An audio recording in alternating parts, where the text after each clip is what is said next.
All right. Well, before we go back to the full session here, I'm going to collect 2 insights on learning questions. So how it felt to ask those questions, any thoughts or anything about learning questions.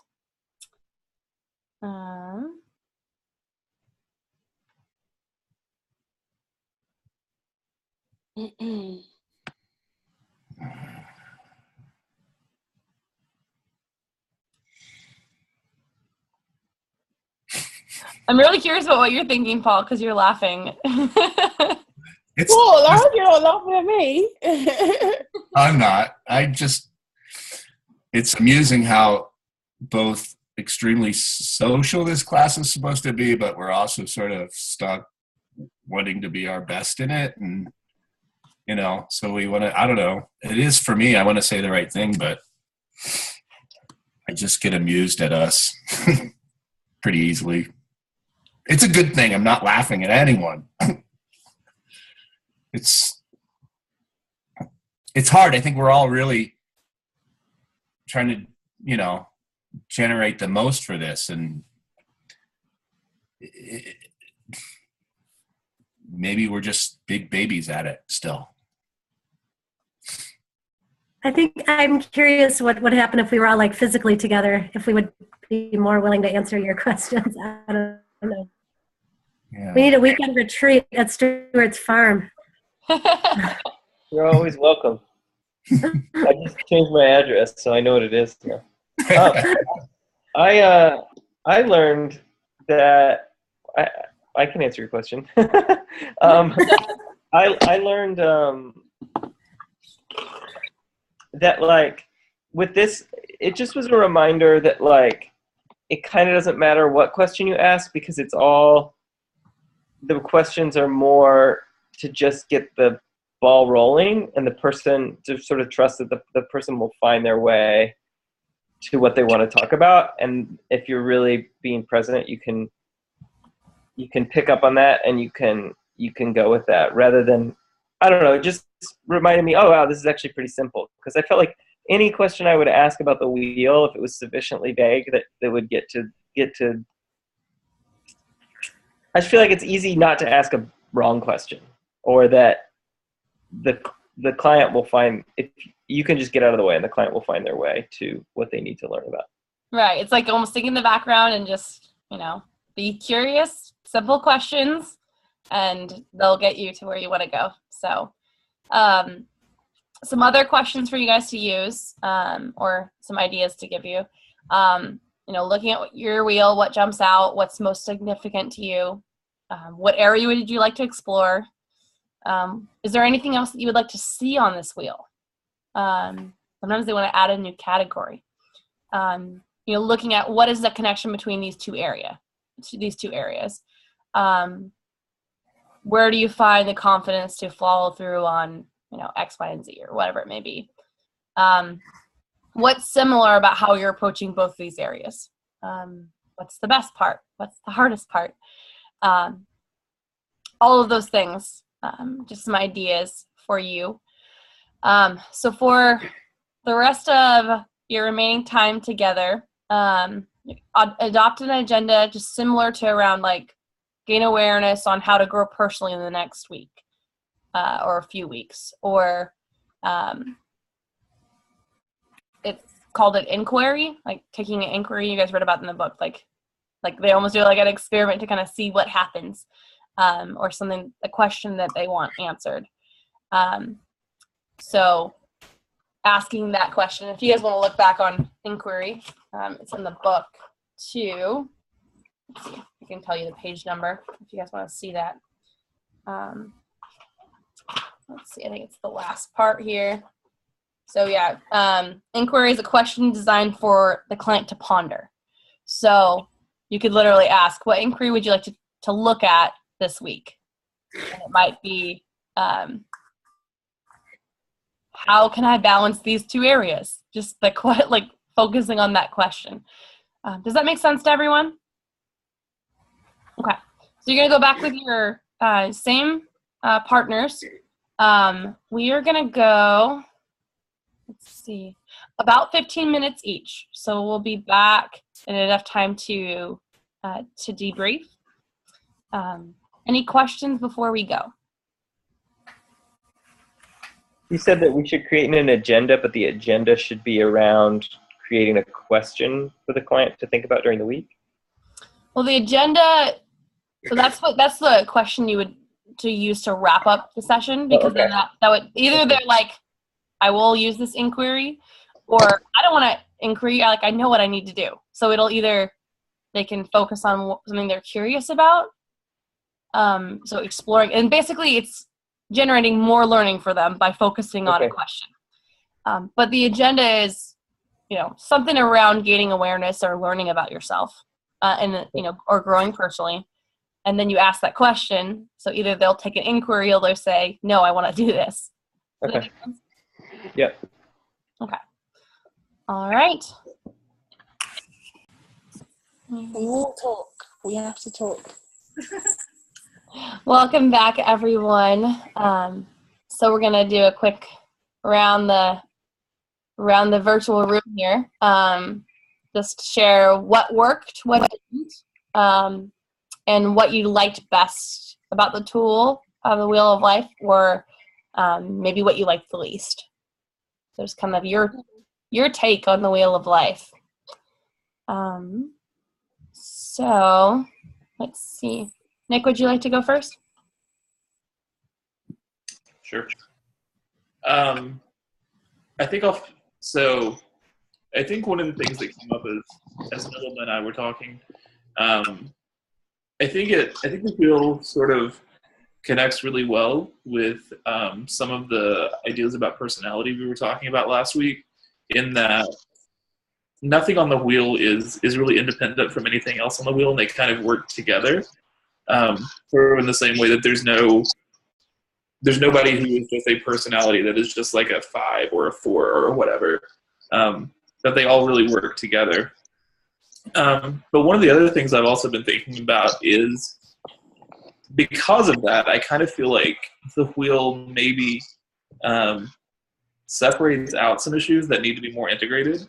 And so, because like we were talking about finance and health, but really all of those things sort of go together. And so, I think if I were using this to the client, I'd want to be very aware of making sure that I wasn't just talking about finance or school or friends. I would want to be talking about how all of that goes together.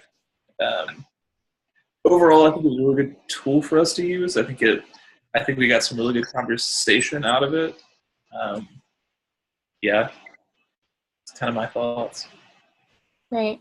Thanks, Nick. And yeah, definitely looking at the wheel as a whole, and then if there's a specific area they want to work on. But a lot of times, yeah, there's areas that are connected that are affecting each other.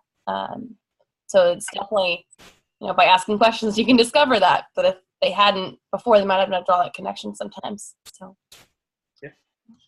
Great. All right. Nilima.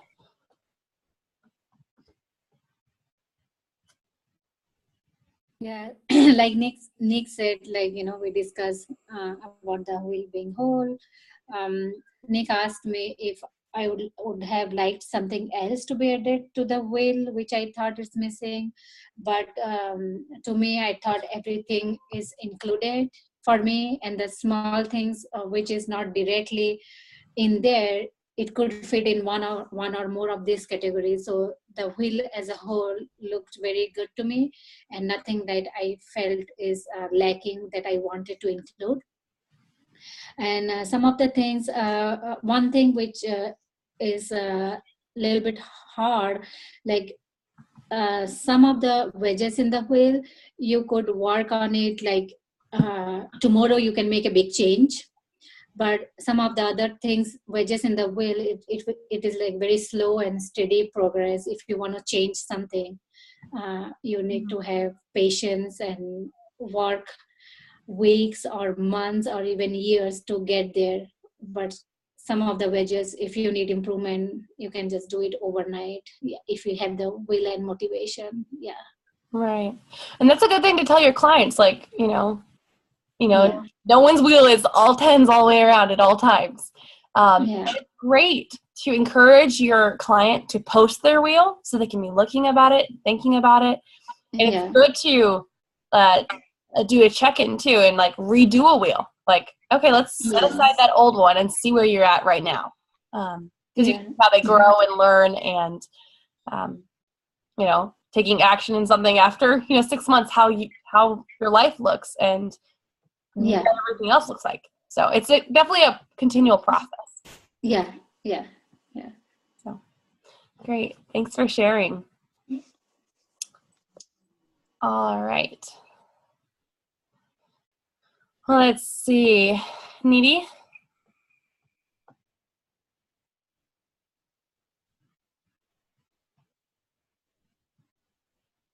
So each one of us asked questions like which wedges stood out the most and draw our attention from the get-go. So we identified some of the wedges that we would like to see changes, and we came up with our action plans. And I think both of us were able to identify steps that we would want to apply and put into action this week and see the changes. So ours was coming up with the action plan for the specific areas that we identified and picked from the wheel. Mm-hmm. So how did you like the tool, just as a coach? It's wonderful because it can get as specific, and you can see it holistically, and you can break it down into action items. So I think it gives you the flexibility. It helps you see the big picture, and it helps you work into more details with specific wedges. So I think it would be a great tool to apply while working with students this semester. Right, and you can encourage them, like, here's an example of a wheel. Let's make your own wheel and make sure because some people especially have things that they'd like to be a little different or personalized, like so on their wheel too. So it's pretty easy to draw a circle and they can make their own wedges and all that too. That's kind of nice. Yeah, and it can be a good starting point, and then holding them accountable would be easy, and then following up would be easy, following through would be easy. So I think this could be a very nice tool to utilize. Yeah, it's really cool, especially like if you work with someone for a long amount of time and you can see how it changes. Like start them off like where you're at with life and where's everything at, and then check in with them a couple months later and say like, you've been working on these things. Where would you rate these things now? It's cool to see that growth, like just seeing how the wheel looks. Yeah. Mm-hmm. Absolutely. Great. Thank you for sharing. All right. And looks like Andrea's not here. Did she have to go? Oh, she had to go pick her son. Okay. So I guess she is on her way. No worries. All right. Well, Peace, what was your takeaway?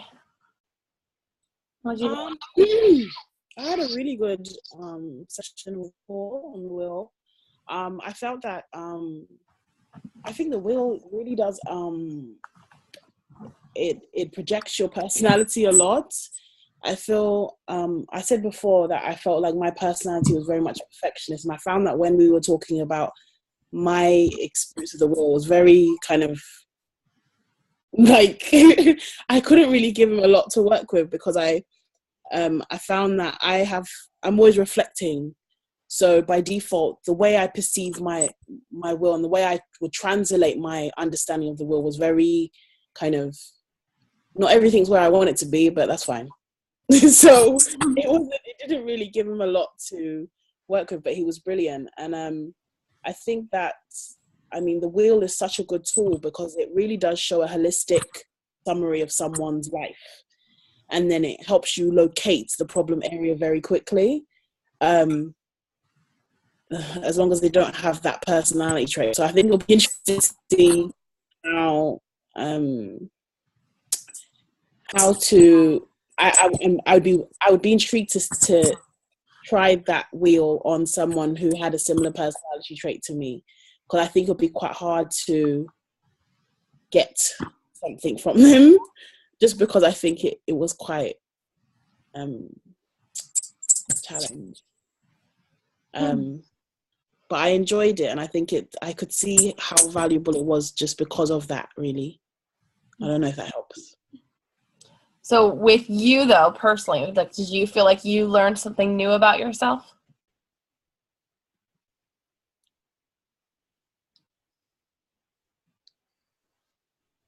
That the wheel is, I learned that actually I use the wheel naturally. So I learned that I have a weird personality where I like to reflect a lot. So I've already been using the wheel without even knowing the wheel. So when I now saw it, it actually helped. It helped show me actually the wheel. It helped show me what I've been doing and put a structure to it. So I think the wheel was very useful in that sense, actually. So yeah, it showed me that being reflective a lot on yourself actually helps you be able to utilize that tool a lot better. I don't know if that answers the question. Yeah, so it sounds like you had awareness of like the way that you already naturally do things.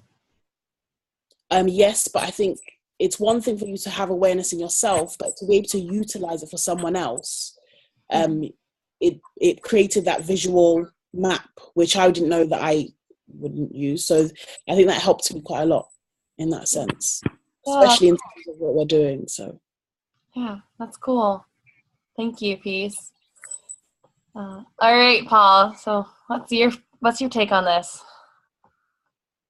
Wow, Peace is pretty well-rounded, and that was great to explore the real personality of a perfectionist as she goes around the wheel and says, yes, this is how driven I am to create impact and to create personal challenges that will greatly develop my wholeness.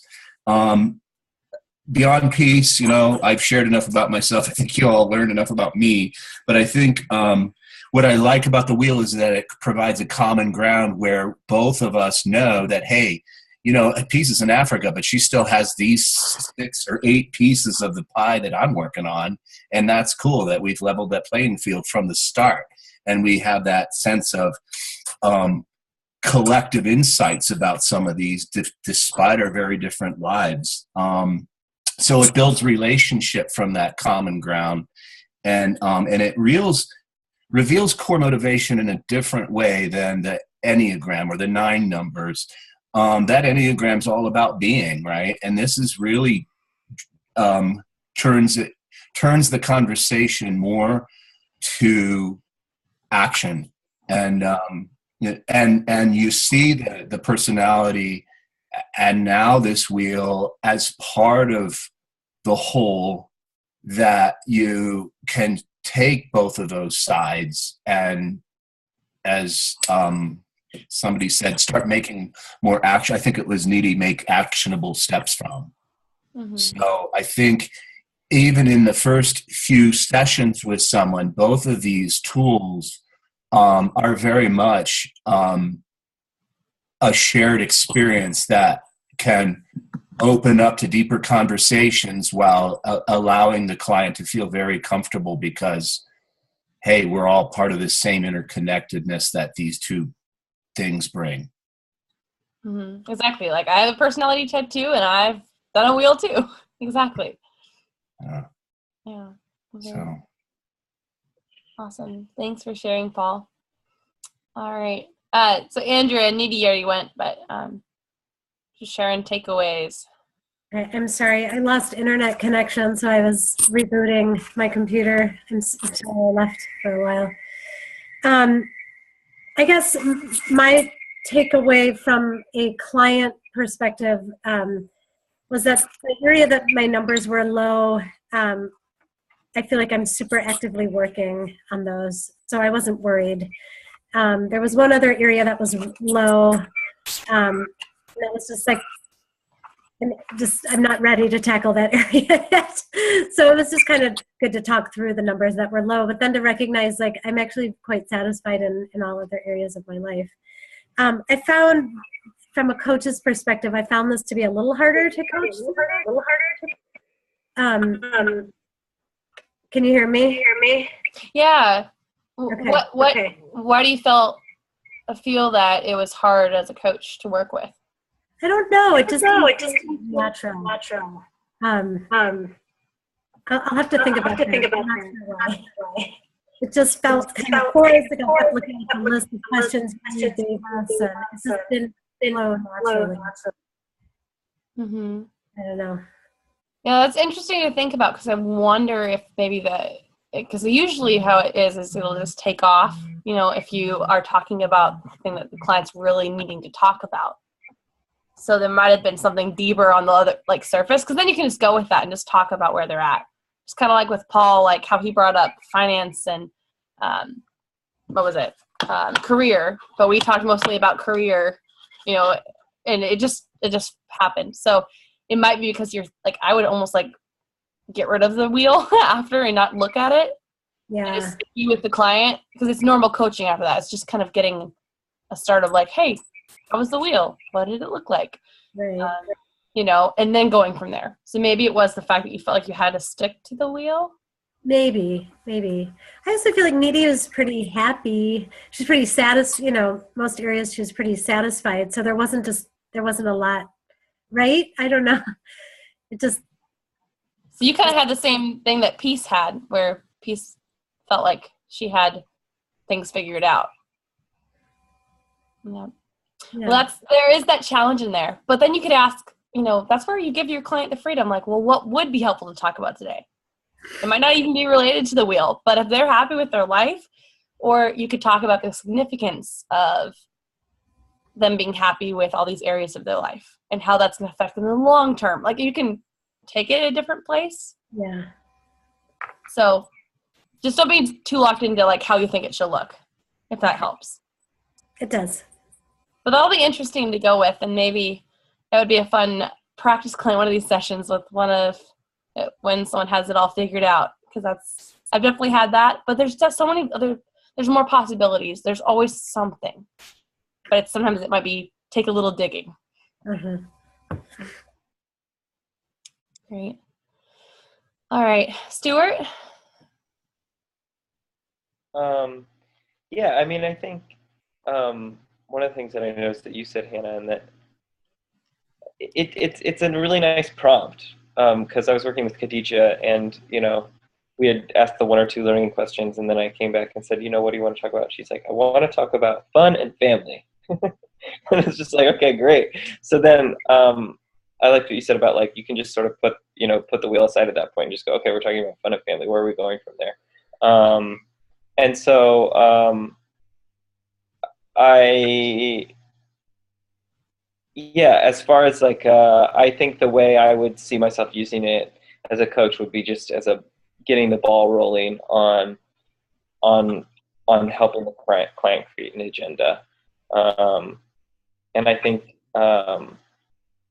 these are especially useful tools with younger people who have less experience with, you know, just, okay, what do you want to talk about? What do you want to be better in your, you know, it's like if you have something to start off with I think it really is a great icebreaker. I think if you're working with an older client, it's less necessary, but with the younger, I really see the value. Mm-hmm. Yeah, and that's why I encourage you guys, like, if you do work with older clients, make their own wheel. What are their most important areas of life? Yeah. Or are they, because not everyone's in school or worried about grades, you know, or things like that. So definitely personalize it. And even for younger clients, sometimes if they want it personalized. But yeah, using it as a starting point, just opening the door to more learning, Stuart. Exactly. Like, and it feels like it's almost unlimited when people haven't thought through a lot of those things before, but there's still more, even with older clients. I think that there's still more to dig into. So thanks for sharing. All right, Khadija. Okay. So I like the wheel. I pretty much agree with most of you guys across the board. Like, it's very holistic, and exactly what Stuart said. It like prompts you to, ask questions. So like, I had a great session with Stuart, and as he said, like, I went straight into it, and I asked him, and kind of went straight into it as well, and it was a great session overall. And the great thing about coaching is just like you just have to ask the next question and just let them speak, as you said, Hannah, and they'll just like go on. And you're like, aha, like you know, you see them thinking, and you see them just like kind of like speaking, and that's awesome. You're like, all right, I'm getting them to unravel whatever it is that we're gonna get to. So I enjoyed this. Yeah, I like the way that you said it, unravel, and that's kind of how it feels. Like sometimes you're like, you just kind of pull on it and it starts unraveling naturally on its own. It starts just going. Yeah. Thanks for sharing. So Emily, I think you're up. Yeah. I really like the wheel. I don't know if it's more because it helps me realize some things about myself and areas that I can work on for me. And then I also liked how it's a good conversation, like to start a conversation. And so I enjoyed it for personal and for coaching. Yeah. Well, I echo that too. And what was cool, and I'm sure a lot of you did, was just like going with the client. And Emily did a good job of that, just like being there with me. And then she used her intuition and found something like I didn't even think of. And I've done a lot of wheels. Like I usually do them every time I do it with a new client, so I have a fresh perspective on where I'm at personally. And then obviously in classes too. So it's always changing, and it was really interesting to Emily followed her intuition and found and pointed out, is there a connection here? And I was like, there is. And it was really cool. So I got to enjoy the benefit of coaching as well tonight. So next week, I'm going to email tonight and find out if there is supposed to be a class next week, and it was just an error on the calendar, but I will let you guys know tomorrow. So I guess plan on having class unless I tell you tomorrow if we are not. And then we'll go from there. Either way, like whether we have class or not, I encourage you guys to connect with each other. If there's something you want to practice on or work on. Next time we meet, so whether next week or in 2 weeks, it's going to be covering clients' action. So learning, and leading into action. So it's going to be a pretty natural conversation to just get to action. We already are doing it anyways. But there's a lot where you might still be using your wheel, so keep that handy. And there is workbook pages as well as chapter and recordings to go with it. So just keep that in mind. All right. Well, let me know if you guys need anything. I will email you tomorrow. Hope you guys all have a wonderful week or 2 weeks. Stuart, enjoy your farm. We look forward to hearing all about it. Bye, guys. Bye-bye. Bye.